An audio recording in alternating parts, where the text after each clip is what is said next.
Hey guys, today I'm talking about Poor Things, a movie directed by Yorgos Lanthimos and starring Emma Stone basically.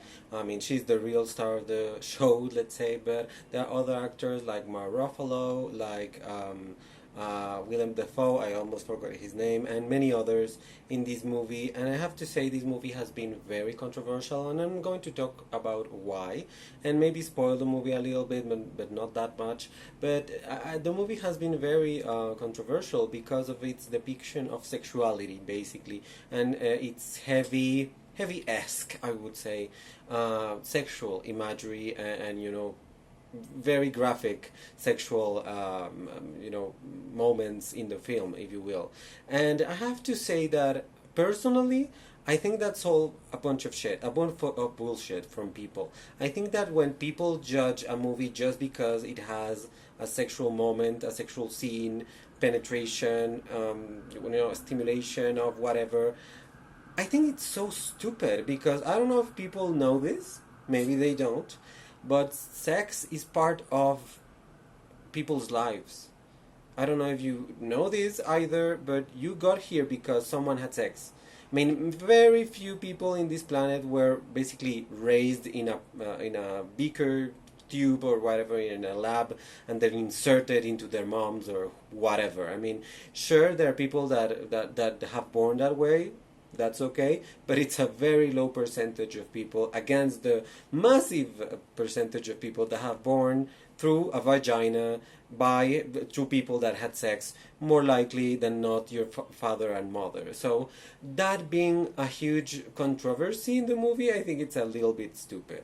Then again, the movie is about a young woman who is revived by a mad scientist in order to make an experiment, and that experiment is very easily and fastly explained at the beginning of the movie, and it is that these men actually picked up the body of a woman who used to be Emma Stone from a river, and he discovered that she was pregnant. So what he did was taking the brain of the little baby that was inside the woman and put it in into the woman's head, basically. So he created this hybrid of these two people, and that's who he is raising as his daughter, basically. I mean, at the start, he kind of intends for that to be an experiment by itself, but she ends up being a daughter to him, someone that he actually loves, and in his own weird way, he does say that he has feelings for her, and that he thinks that might have been a mistake from his part because he's a scientist, but he never says that he regrets it. He regrets his love for her. He regrets the fact that he didn't accomplish his experiment, but he kind of did at the same time, so it's very interesting in that way. So some people have actually raised eyebrows too, because they consider that the sexual scenes are basically a kid having sex with adult men, basically.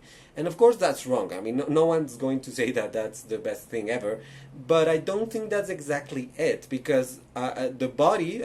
First and foremost, the body is of a person that has already lived maybe 30 years. I mean, I don't know how old Emma Stone is, but I think she's around 30, and that's great. And the brain is the one that's slightly less developed. I mean, we see at the beginning of the film that she's developing fast. I mean, her intellectual side is developing fast for what he thought he was going to be, the scientist. But I think that I mean, when she gets outside of her home, I think she has the brain of a teenager, maybe, of an older teenager even. So the scenes, to be honest, don't bother me that much, because I think it's actually, I actually thought when people infantilize, for example, Down syndrome adults, and basically they say that they feel like they are children still just because they have Down syndrome, and that is something very wrong to do, because even people with Down syndrome and with any syndrome and any disease or any condition or anything are adults after 18. If you have more than 18, of course there are things that may change the way your body develops or whatever, but you are technically an adult legally. at least. In most parts of the world, 18 is the age. So I don't see the problem with the scenes, to be honest. I think that if the first scene in the movie was her in black and white, just out of the laboratory where she was operated on, getting fucked by some guy, then yes, that's a bit of a problem, because that body was fresh from a baby. Like that's a little bit problematic. But they do explain that her intellectual being is developing fast and is meeting her body at some point. And I think that you can see that, especially when in the cruise ship, for example, she actually develops a sense of fondness for philosophy and for other types of knowledge. And I think that's very interesting. And I actually think that's one of the most interesting parts of the movie, when they get to the cruise ship, maybe a little bit in Lisbon, because at the beginning of the movie, when they show her in the laboratory, in the home of the scientists, and they set up the thing, I didn't think it was very interesting, and I do think it was unsettling because of Emma Stone's performance. It was so weird in that point. But then you see how Emma Stone, like through a thread along the whole movie to the end, and made us realize that she actually meets the body at the end, and even evolves beyond the body, because I think that at the end of the movie she's much smarter and much more advanced than the woman that used to be in her body, basically. And I think that's kind of amazing. That's kind of interesting to play with. And we should never really forget that this movie is about this world that is kind of the Victorian era, but it's not really the Victorian era, because everything is highly imaginative. It's kind of a little bit of steampunk, but also futuristic, but also very dreamy. I mean, and I do admire the people that work in production design, costume design, the people that worked in the photography department. I mean, all of that is so beautifully done. The visual effects, even, that are not heavy, but are very sparingly used, but very well used, to be honest, because they are beautiful. And I think all that work that was done, let's say behind the scenes, or that you don't really think about at the start, is really beautifully done. The world that they created is massive and beautiful, and just so imaginative. And I think right now of the Lisbon sets, actually, because there are many, so beautiful and huge for a movie. I mean, I don't know how expensive this movie was, but it must have been very expensive, because these sets are amazing. The Alexandria set, also, even the Paris set, which is a little bit more subdued, it's very beautiful. It's very, very well done. As for the writing, I think the writing sometimes is a little bit clumsy, but other times it's really smart, and I actually laughed in many parts of this movie. And I have to say, I actually also laughed when they had not sex jokes, but jokes related with sex, that connection. And all those scenes, for example, in the whorehouse, basically, I don't know what other words to use for that, were really well done. Not only, again, the art direction, the costume design and all of that. Sorry for the lighting, because it's crazy here. But, for the performances of everyone there, and also the way it was written. I mean, so many weird things happen in that place, but they don't seem as weird. And I do think that for people that are more artistic, people that are a little bit less, repressed, I should say, about their bodies and about their minds too, actually, this movie will be less unsettling. I think that people that see this as an unsettling film, as a film that shouldn't have been done, are people that are not comfortable talking about sex, talking about your physicality, talking about what you think on certain issues. Because, I mean, people are right now a little bit stupid, to be honest, and don't even want to talk about religion or politics or anything like that, because they fear that people are going to be against them. And who the fuck cares? Just think what you think. And that's what's beautiful about this character, that she tries to learn everything she can, because she's new. She's very new to this world. So she enjoys sex, and she enjoys pleasuring herself at the start, because she is young.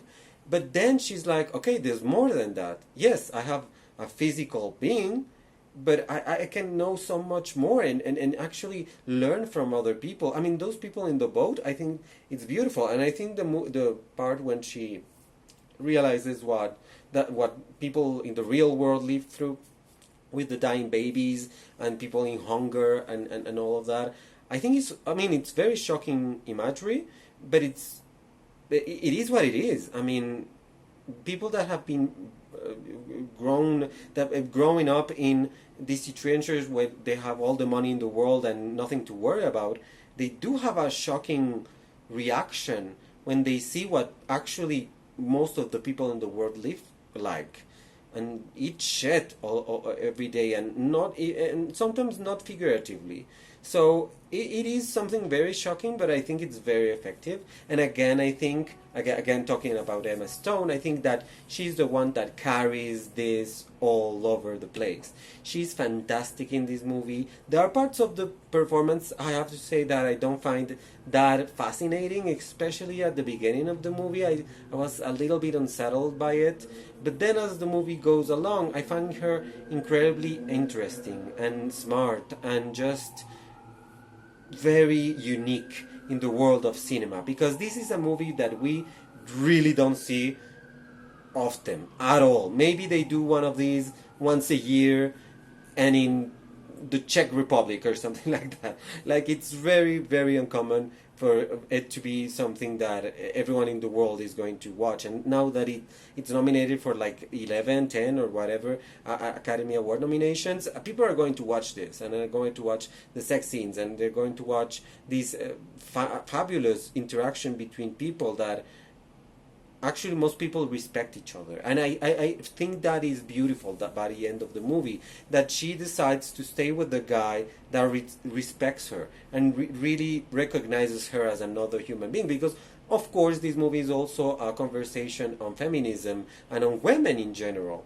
because for so long in the history of the universe, basically of the world, of course, men have felt they can control a woman's everything, basically, what they are and who they are and how they become a woman. And that is ridiculous. I mean, it's like when a board of old very old men talk about abortion. It's like, are you fucking kidding me? With you don't even have a pussy, you idiot. You don't even have a vagina. Like, what the fuck are you talking about? I don't feel entitled to talk about. I mean, I'm for abortion, but I'm not. I don't want to talk over a woman about abortion, because that's. I mean, I expect her to know more than me about it, and I think that's exactly what happens in this movie. This woman is realizing things that to her are like, what?